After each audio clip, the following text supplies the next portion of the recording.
சின்ன பசங்க எல்லாம் கட்சி ஆரம்பிச்சு சிஎம் ஆகணும்னு ஆசைப்படுறானுங்க. கூட்டம் எல்லாம் ஓட்டா மாறாதுன்னு புரியல உங்களுக்கு. சார் 200 ரூபாய் கீழே விழுந்திருக்குங்க, எடுத்து பாக்கெட்ல வச்சுக்கோங்க.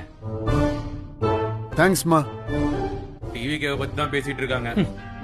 பாவுண்டா, காலம் ஃபுல்லா 200 ரூபாயிலே இவங்க வாழ்க்கை போயிடும். இவங்க தாத்தா, அவன் அப்பன், இப்போ இவன், அதுக்கப்புறம் இவன் பிள்ளைங்க, தலைமுறையா அவங்க வாழ்க்கைலாம் இப்படியே தான் இருக்கும். பேஸ்ட விடு தம்பி. இங்க என்ன தெரியுது? ஏங்க பூதாங்க தெரியுது. எல்லதாப்பா தெரியுது. பூதானே தெரியுது.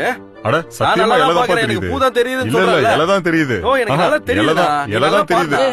எல்லதாப்பா தெரியுது. இருங்க. நீங்களே சொல்லுங்க, இங்க என்ன தெரியுது? இங்க பாருண்ணா, பூதானா தெரியுது. ஏங்க எல்லதாங்க தெரியுது. இங்க ரெண்டுமே தெரியல, விடுங்க, அடிச்சுக்காதீங்க. ஏங்க எல்லதாங்க தெரியுது. இல்ல எல்லதான் தெரியுது. இவனுங்க கேம்லயே இல்ல, இதுல இலையா பூவா தலையான்னு சரியான காமெடிடா இவனுங்க.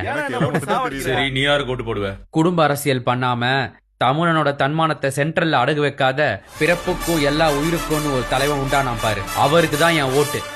தளபதியின் வெற்றி வேட்பாளர் வேலூர் தொகுதியில் களம் காணும் நம்மில் ஒருவர் வினோத் கண்ணன் அவர்களுக்கு விசில் சின்னத்தில் வாக்களிப்போம். வெற்றி பாதையில் வேலூரை பயணிக்க வைப்போம்.